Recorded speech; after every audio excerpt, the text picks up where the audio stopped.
Happy Friday, all you remarkable people. So glad that you're here. Welcome to another Live with Kevin, another episode eventually of the Remarkable Leadership Podcast. So glad that you're here. While you're here, here's what I'd like you to do. Say hello. Use the chat function of whatever social media platform you're on. Say hello. Tell us where you're located. We'd love to know. And when you're doing that, you're getting used to participating, which is what I'd really like you to do here. I want you to imagine for a second if you were joining my guests and I at a table as we were having a cup of coffee, or in my case, tea. And if you had a question, you'd ask it. If you had a comment, you would share it. If you had an idea, you would offer it. Like you would do that naturally in a physically proximal space. I want you to imagine that this virtual space is just the same. If you have those questions, ideas, and comments, please share them. They'll make for a better conversation. It might lead our conversation in a new way, and it might get you answers to specific questions you have. All of that, though, will lead to eventually a better episode of the Remarkable Leadership Podcast. So I hope you will participate. I hope you will lean into this conversation. Even if you're not with us live, I hope you will sort of lean in and think about this in terms of how you can apply what you're learning. So since it will eventually be a podcast, I should introduce that. And so now we'll do that. So Marissa, this is for you in 3, 2, 1.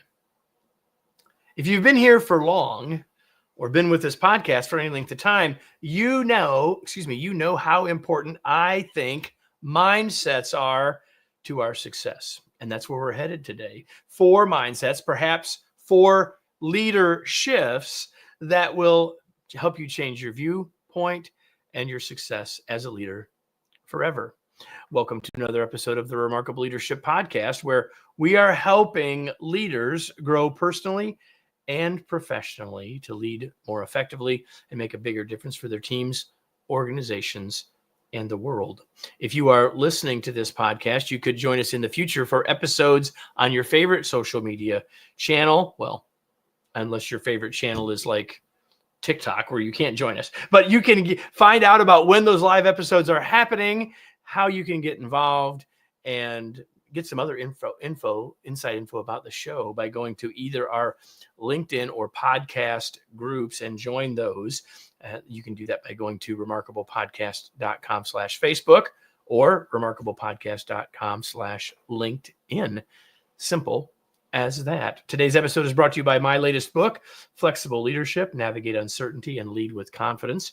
It's time to realize that styles can get in our way and that following our strengths might not always be the best approach. In a world that is more complex and uncertain than ever, leaders need a new perspective, a set of tools to create great results that their organizations and teams need. That's why Flexible Leadership is here, and that's what it provides you. Learn more and order your copy today at remarkablepodcast.com/flexible. And with that, I'm going to bring in our guest. According to the book title, the book cover, and Amazon, he's Phillip B. Wilson, but he said I can call him Phil, so that's what I'm going to do. Phil Wilson is the founder of Approachable Leadership, where he and his team help clients thrive and create extraordinary workplaces. He is a national expert on leadership, labor relations, and crafting positive workplaces. He is regularly featured in business media, including Fox Business Network, Fast Company, Bloomberg News, HR Magazine, and the New York Times.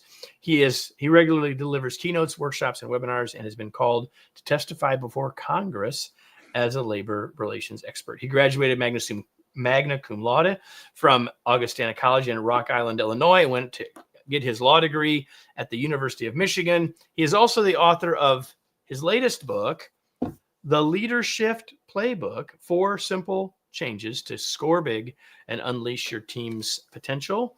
Phil, welcome. So glad to have you here. Thanks, Kevin. I really appreciate it. Thanks for having me. All the way from Oklahoma. All the way from Broken Arrow, Oklahoma. Now, I am so glad that one of the last things you said before we got ready to go live was you said, I think, Kevin, that you and I have a lot in common in what we talk about and think about. And I think that's true, which makes me especially glad since you in college were a debater And I don't really want to have a debate with you because I would probably lose. So I think rather than that, we'll just have a conversation. I hope that's I hope that's okay. Yeah, I do like a good debate, but I really do much prefer a conversation. Well, that's what I'm hoping we will have today. So let's start here. When you were growing up in Oklahoma, I'm guessing you didn't realize or think you'd be doing the kind of work you're doing now. Exactly. So tell us a little bit about the journey that gets you from there to here. Sort of how do you end up doing this kind of work? Well, especially if you talk about leadership and kind of leadership consulting, I never thought that I would be doing that kind of work. Our family business was a labor relations consulting firm, and I went to law school. I was a weirdo in law school because I knew I wanted to be. Most people don't know what kind of law they want to practice, and they end up practicing whatever kind of the first partner is that they work with. I knew going in, I wanted to be a labor lawyer. I paid real close attention to my labor and employment law classes, and probably not close enough attention to the rest of the stuff, but I kind of knew that's what I wanted to do. And I practiced law for a while. I did have I don't know that it was a great decision on their part, but I was hired by a client of mine to be their director of HR for a year. So I got experience of being in human resources, which is really my first leadership experience. That was the first time I had a team.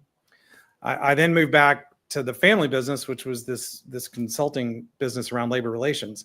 And when you're in that business, Kevin, you are eyewitness to a lot of leadership train wrecks. And so that's why you're there. Yeah. Right? Yes. They don't call you until like the train has crashed. And so not like it might crash. Right. There's already casualties, right? It's mayhem. We need help. Please desperately come down here. And in that experience, you're going in for a crisis situation and you kind of are helping them out of the crisis, but you also at the same time are, you realize this problem didn't like just happen. There was a whole lot of problems that occurred to get to this point. And our goal is to not have this problem in the future. So we're going to have to fix a lot of these leadership issues that are here. And I just, over the years, struggled trying to find solutions, especially for first level leaders, that frontline leadership position, which is so critical. And so that ended up leading me down this path of really studying leadership and learning about leadership and writing about leadership. And so that's kind of how I ended up where I am. I did not start out in life thinking I was going to be a leadership writer or consultant. It's an interesting perspective. I'm glad that I let you unpack that or asked you to unpack that, because I think that gives you a unique perspective. And certainly I'm guessing through all of those cases and all of those clients, you saw some trends in terms of some of the stumbling blocks that led to the mayhem. And I'm confident, and that shows through to me in the book. We're talking to Phillip B. Wilson, the author of the Leadership Playbook. And I hear some of that wisdom coming through in the book, and we're going to get to all of that. I'm curious though. The book is called The Leadership Playbook, but the book's really about, as I said in the open, it's really about 4 mindsets. And so why is it that mindset is where you went in terms of crafting this book? Well, Kevin, the book, and you've written books, and you've probably have had this similar experience. Hopefully not exactly my experience, but I wrote this book 3 times. I have not had that experience. Okay. Well, you that's because you're wiser and better than I am. So I wrote, and I had an editing consultant that I had used on my last book, and she was wildly helpful. Her name's Janet Goldstein. She's amazing. So she worked with me on my last book. But instead of doing the smart thing, which would be go to your editor and go, hey, I've got this idea for a book, and I want to, what do you think about it? And what should we do? Instead, I just wrote another book.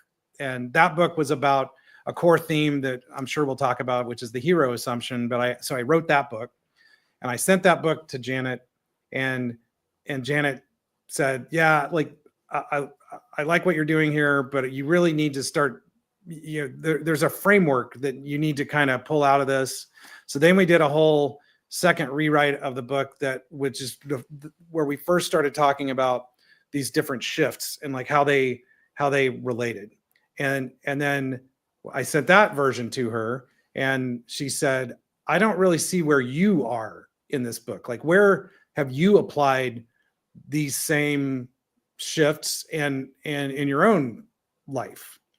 And that was a sabbatical week that I did a third rewrite, and I was really reflecting hard on my own leadership in my own life, in my own company. And I realized I was not really a very good leader. Like for my own, I was kind of the cobbler, whose children have no shoes. And that changed the book completely. I mean, that I then, the book you have in your hands is, having read it, I'm confident that that's true now that I know this evolution. Right? Yeah. And the ideas were all the same. They were very important. I've trained them to other people for a long time, but I never really truly reflected on am I doing them, and how well am I doing them? And we had just sort of come through about a 5-year transformation in my own company where I was applying all these things. So I end up weaving in the stories of other clients and other leaders that we've worked with, but also how I did this myself with my own team. Yep. And that is all there. So if you're looking for a book that is all research and no author, this isn't the book. No. But having said that, that was the first book, by the way. Okay, well, there you go. So there is some research though there's obviously research in the book, but there's something in the book that's a really important idea that I don't think 491 episodes in we've ever talked about here. And so, not that I'm presuming that anyone who has listened to all 491. Here's, by the way, if you have listened to, if you can tell me honestly that you've listened to over 400, I'm going to send you a copy of Phil's book. There you go. And all you got to do is email me, Kevin@kevineichenbray.com, and tell me that. And I'll send you a copy of Phil's book. All right. I'll send you a copy of Flexible Leadership too. If you can honestly tell me that you've listened to, Kevin, I bet I've listened to at least 400 episodes. But anyway, in none of that, I wasn't planning to say any of that, but there it is. Mm-hmm. In none of that, I don't think we've ever talked about the Dunning-Kruger effect. And and because you talk about it, and you do a great job of talking about it in the book, let's just talk about it for a second, because I think it's important. And so you get the chance to share that with this audience. What is it? And really, more importantly, why does it matter to us as leaders? Yeah. So the Dunning-Kruger effect is this idea that when we know nothing about a complicated subject, and I don't think there's any more complicated subject than leadership, but it's certainly, on the front row of the team picture of complex subjects, that when you don't know anything and you don't know anything, that's a safe place to be, right? I'm aware that I know nothing about this subject and it's really hard. So I'm not going to do dumb things. I'm not going to sort of, jump in without asking people or learning more about it. You quickly, as you begin to learn about a complicated subject like leadership, you quickly end up to this place, which is called Mount Stupid. So Mount Stupid. No, go ahead. On that curve is when you know some about this complicated subject, and you're looking back to where you were at the beginning, and you're like, well, I knew nothing, but now I know some stuff, and wow, like I have arrived. And that is called Mount Stupid because you really don't know very much, but you think you know a lot, and you are going to make a lot of mistakes if you find yourself there, which, as you know, is chapter 1 of the book, where we begin with me at the top of Mount Stupid. Yep. So, look how smart I am. Mm-hmm. When everyone around you is go, man, you have just gotten started, right? Yeah. Just gotten started. And then, of course, we slide back. Eventually, the beautiful thing about this, and I'd like to hope that I'm further down this curve at this point in my life and in my career where measurably I know a lot about this particular subject. Mm-hmm. And many people would say I know a lot about this subject. And yet I realize I know less than maybe I've ever learned. Like, as we realize how complex it is, we realize how little we actually know. I mean, put yourself in my shoes for a second. I was just like you, going around the country, training and teaching people about how to be a good leader. And I had like a whole book on it, and we do workshops and all this stuff. And I'm telling you how to do this leadership stuff. And I realize, wow, like what a fraud. I don't do this at all with my own team. And that's a hard place to be. But if you do recognize, look, this is learnable. It's something I can do. I've been teaching it, so I know what to do. So this is a lot more, am I going to do what I say you should do? And that's not always easy, but I was in a place where I had a great team. And here's the thing. When you're a leader, you're like the product or like the service you're providing is leadership, right? And so just like any other customer service situation, you ask your customer, hey, how are we doing? Are we providing the service that you expected? Is there a way that we could do that service better? Is there some part of this service that you wish we would stop doing? That is leadership. Ask your team. They will tell you. They will give you all the steps to take to be the leader that they need. And that's the journey that I then went on with my own team. And as soon as you present like, hey, look, it's okay to give me negative feedback. It's okay to tell me I can do a better job. You'll get all the to-dos that you need. And if you just do them, then you're winning. You're heading in the right direction for sure. So the book talks about 4 mindsets, which I said from the start, and I promised we'd talk about, and they're all about beliefs. Yes. Right. So your leader shifts, if you will, are all about beliefs.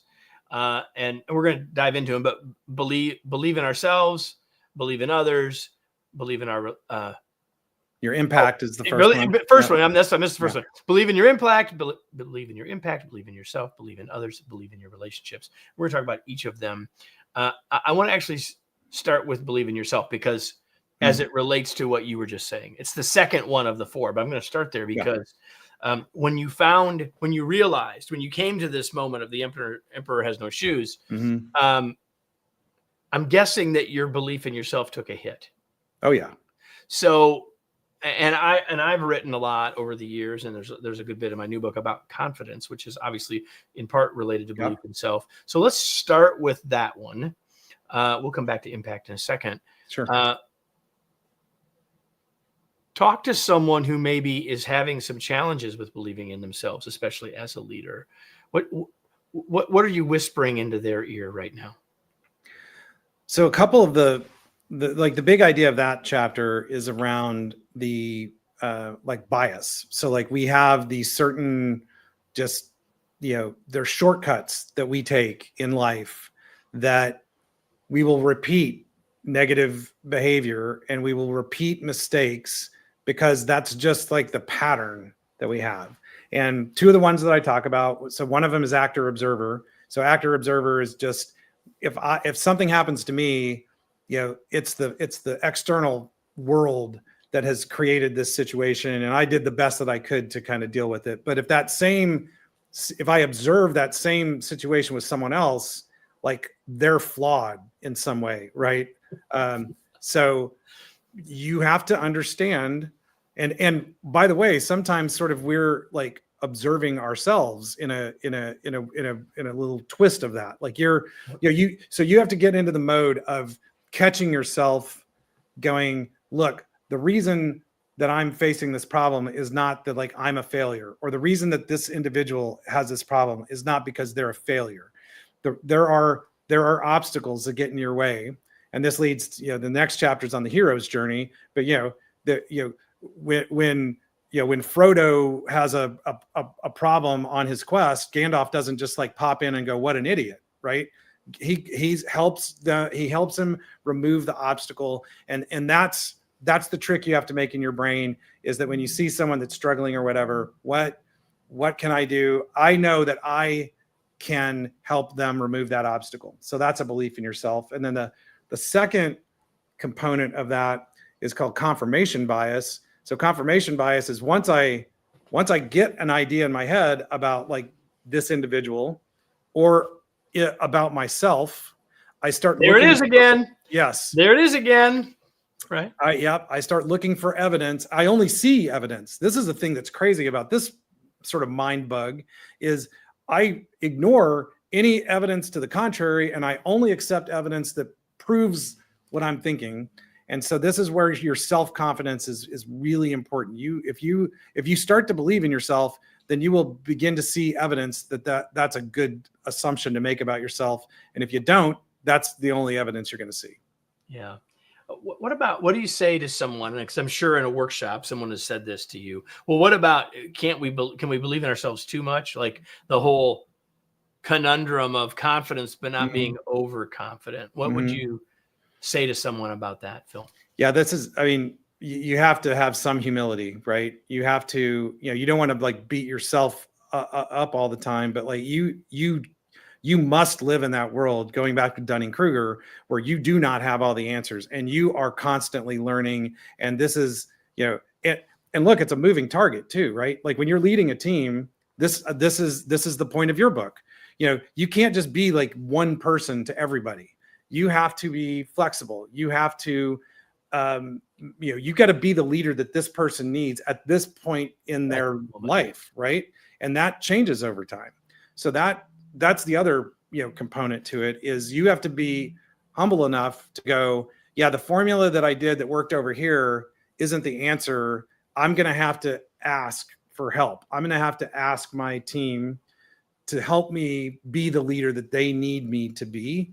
And if you're in a mindset where you already have all the answers, that you are at the top of Mount Stupid. And then, of course, we only want to hire people who aren't as smart as us, which doesn't make that's compounds the problem. So I said we would go back to the first of the mind shifts, the first of the mindsets, which is believe in our impact. So what do you mean by that? And what's the mindset that we need to adopt in this area around our impact? Yeah. Going back to what you just said, so the one problem is a lot of times we hire people that are, we think are dumber than us just so that, they don't show us up. We want to be the smartest person in the room, right? Right. But the other problem is we hire people that have never done leadership before. This is such a common issue with frontline leaders. People that are high performers in doing a task, but have never done leadership before. And then you throw them in and you're just like, change the color of their shirt and go like, you're a leader now. And that's not the way that works. And you end up creating all kinds of horrible, leadership problems when you do that, because first of all, go back to actor observer. I see someone that's struggling and I'm like really good at that job because I was the best performer doing it right before I got this job, and everyone's an idiot. Right. And so then I start managing by going like, you don't even know how to do your job. I am not leading at that point. And you're also upsetting, your entire department, and anyone who has an option quits and goes to work for your competitors. And then then you're just left with terrible performers that don't have any other options. It's not a good place to be organizationally. So the belief in your impact, Kevin, is the way I describe it in the chapter is like the placebo effect and the nocebo effect. So everyone kind of understands placebo. This is where I think this is going to cure me and a sugar pill actually will do it. Well, the opposite's also true, which is if I tell you that this sugar pill got side effects, you're going to have some muscle cramps. You might have an upset stomach. You might get a little bit dizzy. If I give you a sugar pill and tell you it has those side effects, a good chunk of people will have those side effects. The brain-body connection is incredibly complex.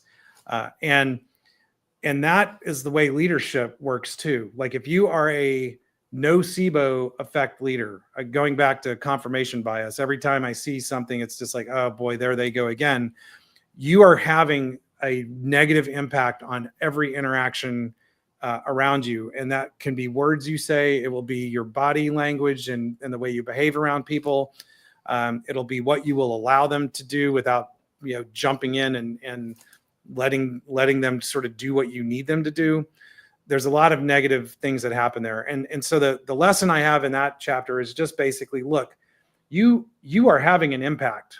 There's no like neutral zone. You are one way or the other, you're impacting people, and you need to make sure that you're more of that placebo leader versus the nocebo leader.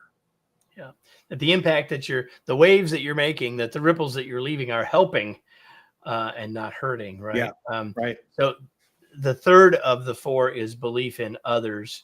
And then the last is belief in relationships. I want to talk about belief in others. And to do that, this is one of the places in the book where I was nodding my head and go, yep, we're right. We're in lockstep alignment here. Mm-hmm. And then you told a story about a man I'd never heard of before. And by Daniel Kish.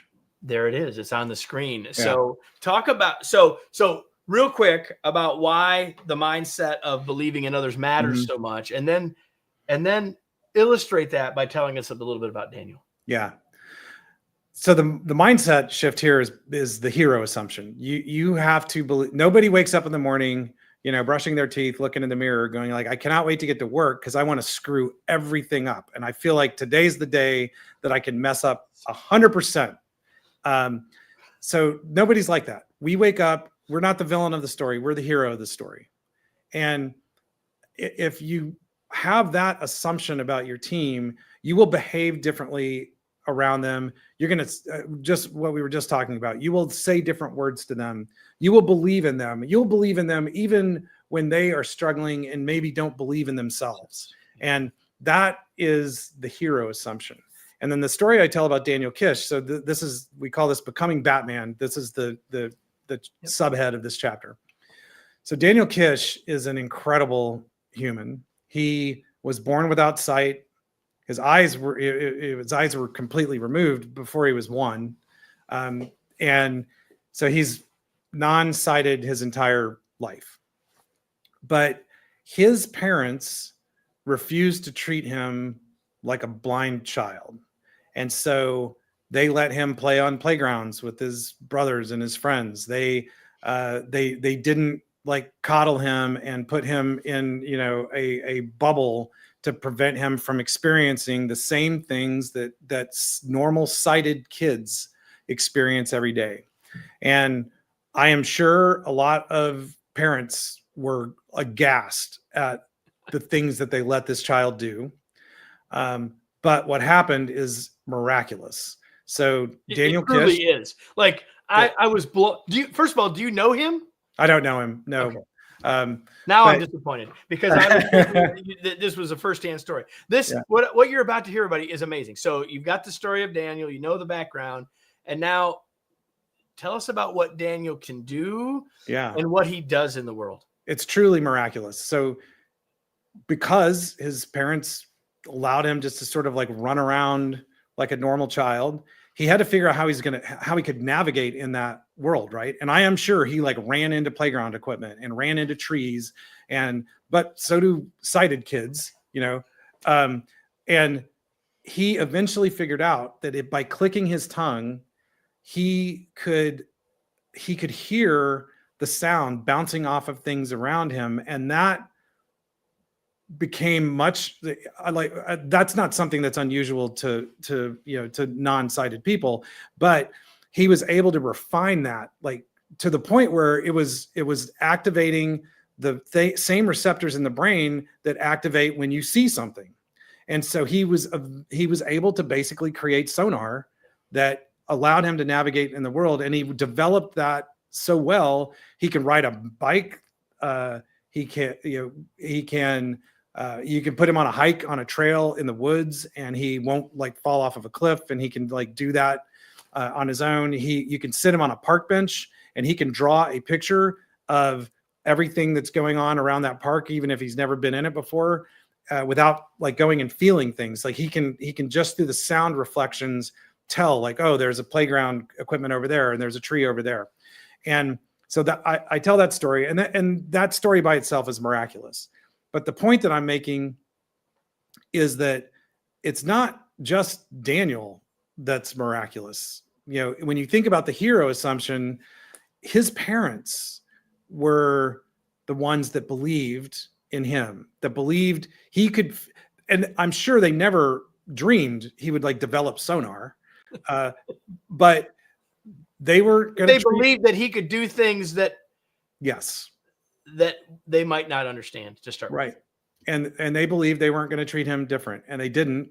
And then he sort of worked out the rest of this, but that was the hero assumption. And the point that I'm making there is miraculous things can happen if you just believe in others and you don't treat them, like they can't do something. Because if his parents had treated him like any other blind child, he would be operating in the world like any other blind child. So they really deserve a lot of, credit. And that is kind of a heroic, story. I'm sure that they were many times frowned upon for the way they raised Daniel. I'm confident of that. I'm sure people are thinking about even as we're having this conversation, right? That they're thinking about that. Yeah. The fourth of the, I'm looking at the clock, and the fourth of the mindset shifts, the leader shifts, is about believing in your relationships. And you talk a lot there about things that I think, not to disrespect this in relationship to the others, but you have some great stuff there about psychological safety and a lot of things that I think are really well covered in other places. And I'm not saying that because we shouldn't read it in your book, but I made choices here about where I wanted to spend our time. And so I hope you're okay with that. Yeah. Having said all of that, and having us now talked at least a little bit about each of the four, is there something we didn't talk about or you want to say before I take us into the final portion of our conversation? I mean, the sum up of that fourth one is that there are things that your team is asking, but they aren't saying it out loud. And what they need to hear are answers to these three questions. And they're simple, but they're so powerful, which is, do you like me? Do you think I have what it takes? And do you think I'm worth the effort? And if you can help them answer those questions, if you can be saying and doing the things that express to them, I like you, I think you have what it takes, you're worth the time and the effort, they will run through walls for you. And that's how you build connection and how you build strong relationships. We all want to follow someone that we know, like, and trust. Those questions help the other person realize or know that we know, like, and trust them, and that moves us a great ways down the road of being more effective for ourselves and for our teams. The leader shifts, and now we have that playbook. So a couple things before we finish up, Phil. One is, I'm really curious. I'm really shifting gears now for the last couple of questions. Like, what do you do for fun? I like to play golf, although unfortunately I've been traveling so much with the book launch and just the day job. I have not. I was supposed to go on a golf trip, so the only time I've touched my golf clubs this quarter is I packed my clubs for a golf trip that I had to cancel. So I love to play golf. That's step one: pack the clubs. Right. Step two: take them out at the course, not back at the house. Exactly. I love to read. I'm a big reader, and that's another hobby. But yeah, those are my main things for fun. And by the way, everybody, on the day that we're having this conversation, it's Phil's birthday. So I'm hoping, Phil, that for your birthday, maybe you can get to go out and do some golfing here sometime. I am going to, the guy that I canceled the golf trip with, I'm going to have dinner with. So at least I will see him. But I'm not going to play today. Well, hopefully he'll give you a hard time about that. Will. So, so you chose me over golf. I'm impressed. Or maybe that was bad judgment. I'll leave that to you to decide. You mentioned reading, and it's the only thing you knew I was going to ask you. So what are you reading these days? What are you reading right now? I am on a path. I talk in the book a lot about the EOS process that we use to run our business. And I recently went to a conference that they put on just teaching different components of that. And part of that conference is there was everyone had a book there. And so I read two books that came out of there. One of them was called Data. And this is kind of part of the EOS process, but it's all around how you keep score and what do you do to to keep score in your company. And I really enjoyed that one. I then also read a book on sales called Outgrow, that is going back to this fourth shift on relationships. This is kind of a sales process that it's all built around building strong connections and relationships. And then I'm one of those weird people. I also have a third book which is on Audible, that I listen to when I drive back and forth to work. And that one is called Finish Big, which again, going back to sort of how am I thinking about running our business. We will have links to all three of those, as well as Phil's book, The Leader Shift Playbook, 4 Simple Changes to Score Big and Unleash Your Team's Potential. We'll have all links to all of that in the show notes. Make sure you go there to find all of those things. Before we wrap up, where do you want to point people, Phil? Where can they learn more? Mm-hmm. Where do you want to point them in relationship to the book and your business and all those sorts of things? Yeah, the easiest place to start is go to yourleadershift.com. So just yourleadershift.com. Mm-hmm. That's the easiest place. I'm on LinkedIn, Phil B. Wilson on LinkedIn. Amazon is a place to buy the book. If you just look up The Leader Shift, you'll find that. So those are easy coordinates. And we'll have those in the show notes as well for you, everybody, as you probably are aware. Before I say goodbye to Phil, I have a question for all of you who are watching, or probably more of you later listening. And it's the most important question I could ask you right now. Now what? Mm-hmm. What action will you take as a result? Maybe there's some more books you're going to buy as a result of being here. But beyond that, in all seriousness, what ideas did you hear today that struck you in a way where you need to take some action? What action will you take as a result of being here? If you don't take action, if you just come here to collect knowledge, then, well, that's better than some things we could collect, I suppose. But it's not the same as taking action.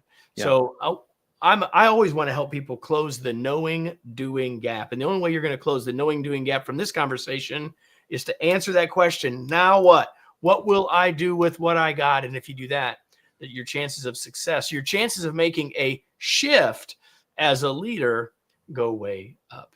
Phil, thanks so much for being here. It was a pleasure to have you. Really appreciate the time we had today. Yeah, thanks so much. I appreciate it, Kevin. And so for you, everybody, that means we're done today. But there are 490 episodes back. Remember, I gave you that offer. If you've listened to over 400, I want to know, and I've got gifts for you. But in all seriousness, whether this is your 400th or your 4th or your first episode, know that we will be back next week with another episode of Remarkable Leadership Podcast, and I hope you'll join us then.